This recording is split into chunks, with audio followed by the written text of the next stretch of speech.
Money is anything that is generally accepted as a mean of exchange. Money हर कोई ऐसी चीज़ है जो कि मीन्स ऑफ एक्सचेंज के रूप में उसको हम लोग एक्सेप्ट कर सकें। At the same time it's act as a measure of and store value. Money is anything which is easily accepted as a medium of exchange. Definition क्या है इसकी? Money is derived from Latin word moneta. जो money है वो Latin word जो है Moneta से arrive हुआ है, डिस्क्राइब हुआ है, डिस्कवर हुआ है, which means the surname of Roman goddess Juno. जिस जो रोमन के गॉडेस है जूनो, उनसे ये नेम जो है डिस्क्राइब हुआ है। इन विच हुज सिम क्या लिखा ये खुद का नहीं समझ में आ रहा है। In which money coined at Rome. ठीक, मनी के क्या क्या कैरेक्टरिस्टिक्स होते हैं? देखो, मनी ड्यूरेबिलिटी होती है, मतलब मनी को तुम स्टोर कर सकते हो और वो अपनी वैल्यू कभी नहीं खोता। हाँ, वैल्यू कम हो सकती है पर खो थोड़ा देता है। अब जैसे कि मानो कोई 10 रुपीज़ का कॉइन है, तो वो अपनी 10 रुपीज़ की वैल्यू हमेशा बरकरार रखेगा। ये थोड़ा ना हो जाएगा कि 10 रुपये की वैल्यू 5 रुपये हो जाएगी, 1 रुपये हो जाएगी, ऐसा कुछ नहीं है। तुम 10 रुपये की चीज़ लेने जाओगे, 10 रुपये कॉइन लेके जाओगे, 10 की चीज़ मिल जाएगी तुमको। ये थोड़ा ना कि 1 रुपये की देने लगेगा वो। हाँ, मान सके पहले अगर कोई 10 में 100 ग्राम मिलता था, अब 10 ग्राम मिलने लगा। हाँ, ये हो सकता है। ठीक, अब हम लोग देखते हैं क्या है क्या कोजेशनबिलिटी, मतलब recognise by everyone whether it's real और डुप्लीकेट। मतलब इसको तुम जान सकते हो कि वो असली है कि डुप्लीकेट है। फिर है divisibility, divide into smaller parts. Divisibility मतलब ये हर छोटे छोटे पार्ट्स में डिवाइड हो रखा है। जैसे कि 5 रुपीज़ का कॉइन, 10 रुपीज़ का कॉइन, 100 रुपीज़ का नोट, ये सब ऐसे। जनरल एक्सेप्टेबिलिटी, मनी जो है जनरली एक्सेप्टेबल है क्योंकि एक ये लीगल टेंडर बन चुका है। जो देखा जाए तो ये एक अनलिमिटेड लीगल टेंडर है जो कि RBI, government of finance minister, इन सब के द्वारा हम लोग को ये दे दिया गया है। फिर आता है पेपर मनी।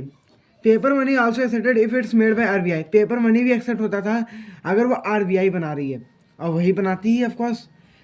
एक चीज़ तुम लोग को मैं बताता हूँ, जो कॉइन्स होते हैं वो आरबीआई इशू नहीं करती है, वो मिनिस्ट्री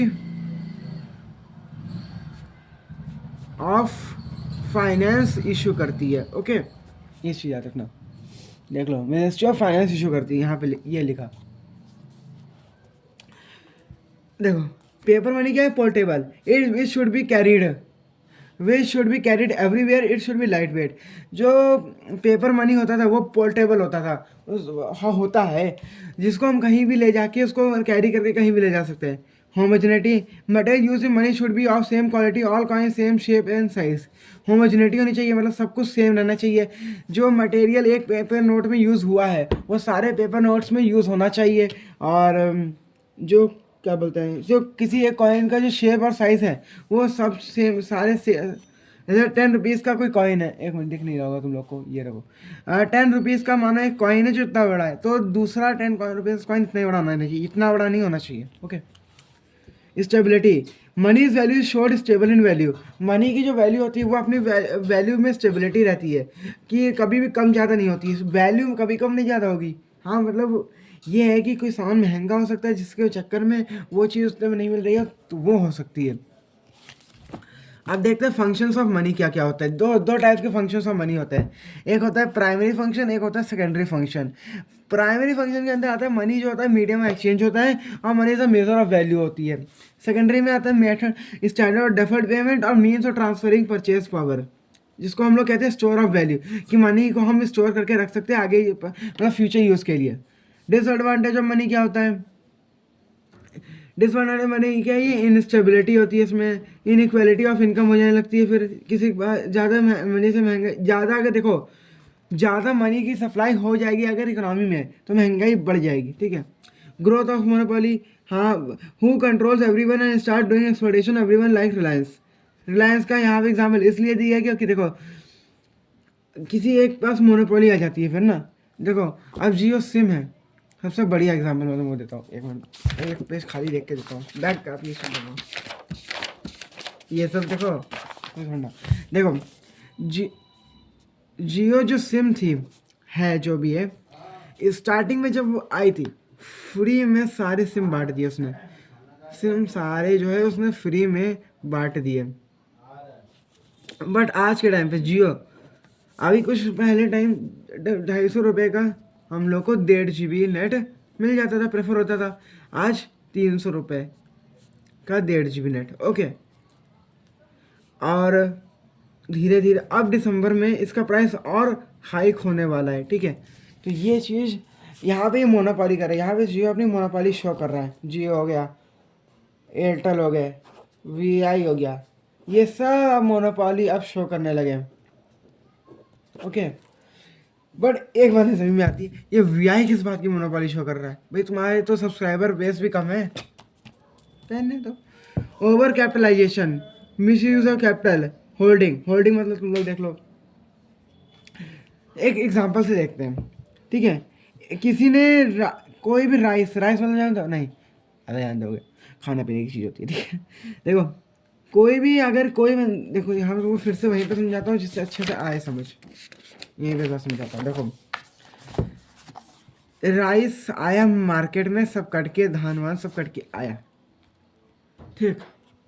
तुम लोग के लिए कोई मस्त एग्जांपल लेता हूँ, नहीं राइस ही सही है। देखो राइस आया, किसी एक होलसेलर ने या किसी एक रिटेलर ने, कोई ने सब ये सब परचेज कर लिया इसने, ठीक है। इसने इसको पैसे देके ये सब परचेज कर लिया। अब ये स्टोर कर लिया इसने, मानो एक अपने वेयर हाउस में इसने स्टोर कर लिया, store of rice. Okay, store of rice कर लिया। पूरा सीज़न निकल गया, मतलब सीज़न आ गया, मार्केट में नहीं है, market doesn't have any rice. Okay, अब सिर्फ इसी के पास सारा राइस है। अब ये क्या करेगा? अब ये मार्केट में इस राइस को बेचेगा, मार्केट में राइस बेचेगा, नॉर्मल सी बात है तो बेचेगा, बट प्राइस अपना हाइक करके सबसे ज़्यादा महंगे दाम में यही अब बेचेगा, और जो कि इलीगल है, दैट्स इलीगल। बट कोई ध्यान नहीं देता इस बात पे। और चलते हैं अब देखते हैं ब्लैक मनी सबको पता है, इसमें जो लिखा है वही पढ़ लेते, मैंने लिखा था। द मनी और income on which tax is not paid, anyone don't know what is the income source of this earning, like police is taking bright from a citizen and IRCTC worker is over charging which is general price. ये IRCTC worker वाला मैंने बहुत देखा है, मैं travel करता हूँ तो मेरे को पता है। Is over charging which is general nowadays in a train, that money is a black money because they don't have any source or to prove that money is not black. Okay, political instability हो गई, moral and social levels हो गए, ये सब होता रहता है, ठीक है।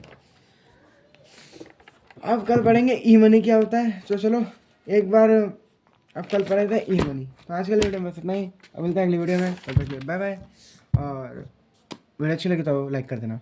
Okay bye.